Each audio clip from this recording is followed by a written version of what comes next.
ورم آ جاتا ہے، آپ صلی اللہ علیہ وسلم کے آنسو مبارک سے داڑھی مبارک تر ہو جاتی ہے، سینہ مبارک تر ہو جاتا ہے، کس غم کے اندر کہ اللہ میری امت کی مغفرت فرما۔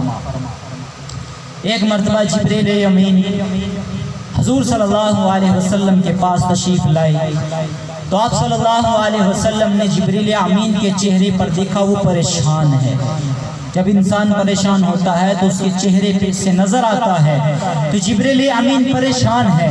تو آپ صلی اللہ علیہ وسلم نے جبریل امین سے پوچھا کہ جبریل کیوں پریشان ہے؟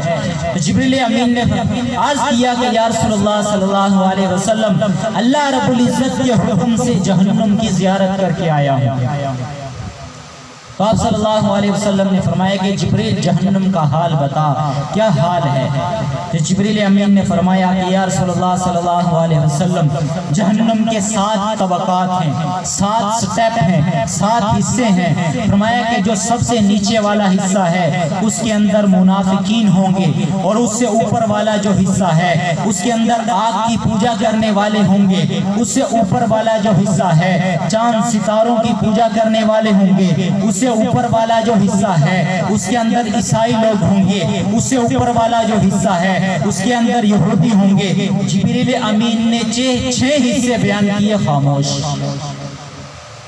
آپ صلی اللہ علیہ وسلم پریشان کہ جبریل آخری حصے کے اندر کون ہوں گے؟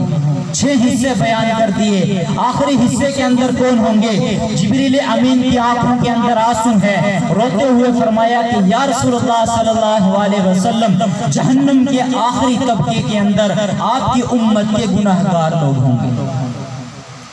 یہ بات سننا تھی کہ میری امت جہنم کے اندر جائے گی، میری امت جہنم کے اندر جائے گی۔ آپ اپنے حجرے کے اندر قید ہو کے رہ گئے، نماز پڑھنے کے لیے مسجد کے اندر تشریف لاتے ہیں، پھر حجرے کے اندر نماز پڑھنے کے لیے مسجد کے اندر تشریف لاتے ہیں، حجرے کے اندر رو رہے ہیں، تڑپ رہے ہیں، آنسو گر رہے ہیں۔ 3 دن ایسے گزرے، 3 دن جبریل امین کے آنے کے بعد 3 دن ایسے گزرے۔ ابو بکر نے دیکھا، عمر نے دیکھا، سارے صحابہ نے دیکھا کہ حضور صلی اللہ علیہ وسلم غم کے اندر ہیں، فکر کے اندر ہیں، نماز پڑھنے کے لیے آتے ہیں، نہ کسی سے بات کرتے ہیں، نہ کسی سے کلام کرتے ہیں، پھر اپنے حجرے کے اندر چلے جاتے ہیں، چہرے پہ پریشانی ہے۔ ابو بکر گئے، دروازہ کھڑکایا، دروازہ نہ کھلا، دروازے پہ دستخط دی، دروازہ نہ کھلا۔ عمر فاروق گئے، دروازے کے اوپر دستخط دی، دروازہ نہ کھلا۔ عثمان غنی گئے، دروازے کے اوپر دستخط دی، دروازہ نہ کھلا۔ سلمان فارسی گئے، دروازے کے اوپر دستخط دی، دروازہ نہ کھلا۔ علی رضی اللہ تعالیٰ عنہ کے پاس آئے، فرمایا کہ علی، آپ حضور صلی اللہ علیہ وسلم کے گھرانے والے ہیں، آپ جا کے حضور صلی اللہ علیہ وسلم سے پوچھیں کیا بات ہے، 3 دن ہے، پریشان ہیں، آپ دروازہ کھلوائیں۔ حضرت علی رضی اللہ تعالیٰ عنہ خود نہ گئے بلکہ اپنے گھر تشریف لے گئے۔ آپ کی لاڈلی بیٹی حضرت فاطمہ رضی اللہ تعالیٰ عنہ سے جا کر عرض کیا کہ حضور صلی اللہ علیہ وسلم کا یہ حال ہے، 3 دن سے پریشان ہیں، پتہ نہیں کیا بات ہے، آپ جائیں اور حضور صلی اللہ علیہ وسلم سے جا کے دروازہ کھلوائیں۔ حضرت فاطمہ رضی اللہ تعالیٰ عنہ آئی، دروازے کے اوپر دستخط دی، پوچھا کون؟ فرمایا فاطمہ۔